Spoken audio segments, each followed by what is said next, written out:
Hi, this is Bhavya. இன்றைக்கி நம்ம சேனலில் மார்பிள் நெயில் ஆர்ட் எப்படி பண்ணுறதுன்னு பார்க்கலாம். ப்ரொசீஜருக்குள்ளே போகிறதுக்கு முன்னாடி நீங்கள் இது வரைக்கும் இந்த சேனலை சப்ஸ்கிரைப் பண்ணலைன்னா சப்ஸ்கிரைப் பண்ணிக்கோங்க. அப்போனா தான் எவ்ரிடே நான் போடுற ஒரு வீடியோ உங்களை வந்து சேரும். ஃபர்ஸ்ட், மார்பிள் நெயில் ஆர்ட்டுக்கு தேவையான ப்ராடக்ட்ஸ் என்னெல்லாம் பார்த்துடலாம். Number 1 gel polish, number 2 blooming gel, number 3 base coat, number 4 foil paper and top coat. இன்றைக்கி நான் ஒயிட் கலர் ஜெல் பாலிஷ் எடுத்திருக்கேன் ஷெல்ஸ்லேருந்து. But you can use any of your favourite brands. Polish எடுக்கும்போது ப்ரஷ்ஷை சுற்றி இருக்கிற எல்லா பாலிஷும் பாட்டில்லையே இருக்கணும். இப்படி வைப் பண்ணி எடுத்துக்கோங்க. ஒன் சைடு இருக்கிற polish is more then enough. In case நீங்கள் நிறைய ப்ராடக்ட் எடுத்து சிங்கிள் கோட்லேயே போட்டு முடிச்சிடறேன் அப்படின்னா கண்டிப்பாக பபிள்ஸ் வந்துடும், பார்க்க நல்லா இருக்காது. ஆஸ் யூஷுவல் ஃபர்ஸ்ட் லேயர் எப்பயுமே ரொம்ப தின் லேயராக தான் போடணும். ஃபர்ஸ்ட் லேயர் போட்டு முடிச்சுட்டு 60 செகண்ட்ஸ் க்யூரிங் டைம். செகண்ட் கோட்டுக்கு ஃபர்ஸ்ட் கோட்டை விட கொஞ்சம் பாலிஷ் அதிகமாக எடுத்துக்கலாம். பட் லைன்ஸ் எதுவும் ஃபார்ம் ஆகாமல் கொஞ்சம் பார்த்துக்கணும். இந்த மாதிரி நடுவில் ஏதாவது டஸ்ட் இருந்தால் ரிமூவ் பண்ணிடுங்க.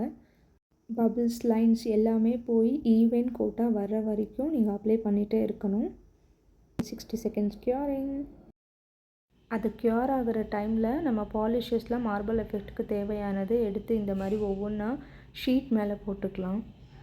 உங்களுக்கு பிடிச்ச கலர்ஸ் போட்டுக்கோங்க. பட் அதில் கொஞ்சம் ஒயிட்டும் இருக்கிற மாதிரி பார்த்துக்கோங்க. அப்போ தான் மார்பிள் எஃபெக்ட் நல்லாயிருக்கும்.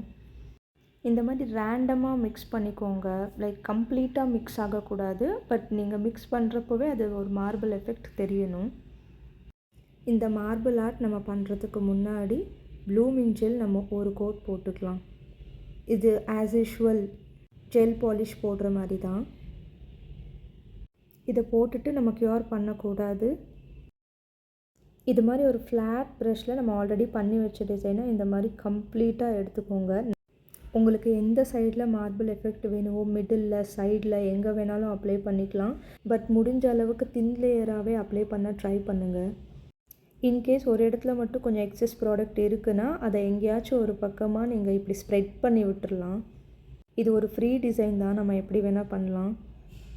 சைட்ஸ் எல்லாமே கவர் ஆகிற மாதிரி பார்த்துக்கோங்க.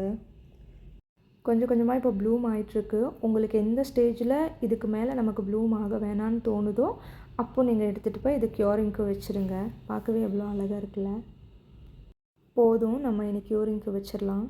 நான் ஏற்கனவே சொல்லியிருந்தேன் இல்லைங்களா, க்ளவுஸில் ஒரு கையில் ஃபாயில் பேப்பர் டச் பண்ணால் இப்படி தான் ஆகும்னு. அந்த ஆக்சிடெண்ட் எனக்கு இன்றைக்கி நடந்துருச்சு. பட் வேறு வழி இல்லை, வேஸ்ட் பண்ண விரும்பலை, அதுலேயே நான் பண்ணுறேன். ஃபாயில் பேப்பர் அப்ளை பண்ணுறதுக்கு முன்னாடி பேஸ் கோட் போட்டுக்கலாம். நார்மல் தின் கோட் தான் இதுக்கும்.